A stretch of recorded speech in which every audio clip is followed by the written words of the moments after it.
अब हम देखते हैं कि किस प्रकार से हम किसी वृत्त में स्पर्श रेखाएं बना सकते हैं। किसी कोई वृत्त हमें दिया गया होगा, वृत्त की कोई त्रिज्या दी गई होगी, आप उससे सबसे पहले वृत्त बनाइए और फिर ये दिया जाएगा आपको कि किस प्रकार से आपको उस वृत्त की स्पर्श रेखा बनानी है। तो इसमें सबसे पहले हम देखते हैं कि किसी वृत्त की स्पर्श रेखा उसके केंद्र को इस्तेमाल करते हुए कैसे बना सकते हैं।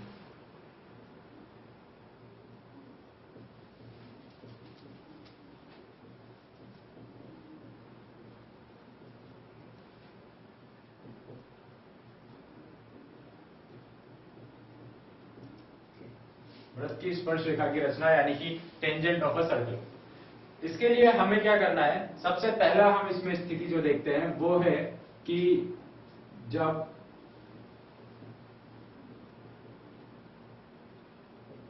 वृत्त का केंद्र ज्ञात हो। जब वृत्त का केंद्र ज्ञात हो इसका मतलब यह है कि आपको वृत्त के केंद्र दिया जाएगा, आप वृत्त का केंद्र का इस्तेमाल कर सकते हैं। अभी हम आगे एक स्थिति देखेंगे जहां हमें वृत्त का केंद्र नहीं दिया जाएगा, मतलब कि यह कहा जाएगा प्रश्न में कि वृत्त के केंद्र को इस्तेमाल किए बिना उसकी स्पर्श रेखा बनाएंगे। फिलहाल जो है इसमें हम वृत्त के केंद्र का इस्तेमाल करेंगे।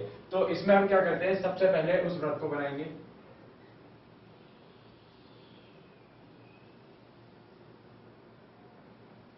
सबसे पहले आप उस वृत्त को बना लीजिए। उसके पश्चात हम ये कहें, मान लेते हैं यह है केंद्र O। इस बिंदु P पर आपको बनानी है स्पर्श रेखा। यह आपका बिंदु P है, इस बिंदु P पर स्पर्श रेखा बनानी है। अब हम जानते हैं कि वृत्त की त्रिज्या और स्पर्श रेखा के बीच में 90 डिग्री का कोण बन सकता है, यानी कि स्पर्श बिंदु से वृत्त में त्रिज्या खींची जाए और इस स्पर्श बिंदु से निकलने वाली जो स्पर्श रेखा होगी उन दोनों के बीच में 90 डिग्री का कोण होता है। तो यदि हम यहां पर वृत्त की त्रिज्या बना लें, यह हमने बना ली वृत्त की त्रिज्या, और इस वृत्त की त्रिज्या पर एक 90 डिग्री का कोण बना दें।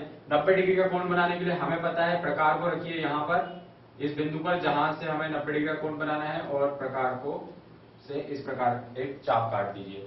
इसके पश्चात यहां पर हमने प्रकार रखा, ये 60 डिग्री के कोण के लिए काटेंगे, ये 120 डिग्री के कोण के लिए चाप काटेंगे। बिल्कुल हमें 90 डिग्री का कोण बनाना है, जैसा हम जानते हैं 90 डिग्री की कोण की रचना किस प्रकार से की जाती है एक रेखा के लिए। अब ये 60 पर रखकर एक चाप और एक चाप यहां 120 पर रखकर, तो हमें मिल जाएगा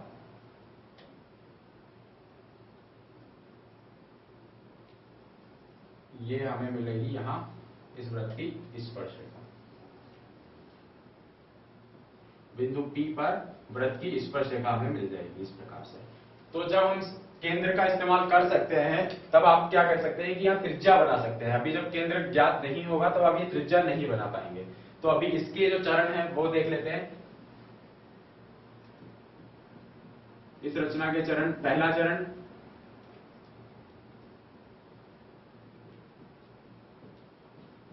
पहले चरण में हमें करनी है वृत्त की रचना। जो भी हमें वृत्त दिया गया है उस वृत्त को बनाएंगे। उसके पश्चात वृत्त की त्रिज्या OP कीजिए,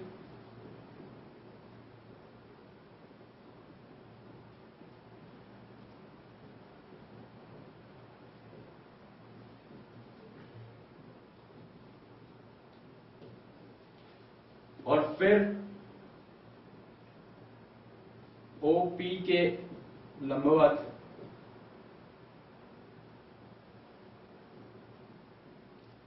P से गुजरती हुई रेखा कीजिए, यानी कि P से एक ऐसी रेखा गुजरती हो जो OP के लंबवत हो।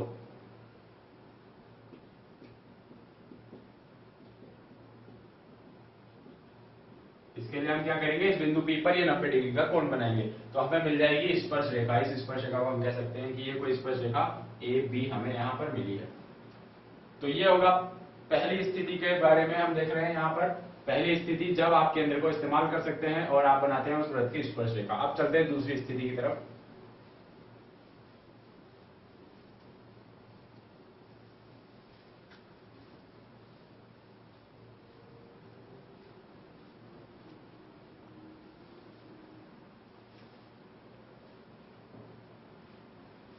दूसरी स्थिति कहती है कि जब वृत्त का केंद्र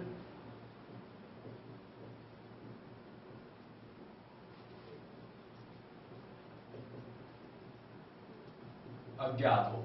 जब हमें नहीं पता कि वृत्त का केंद्र अज्ञात नहीं क्या है, तो इसका मतलब ये कह रहा है कि आपको वृत्त का केंद्र इस्तेमाल करना ही नहीं है। आपको बिना वृत्त के केंद्र का इस्तेमाल करे हुए इसकी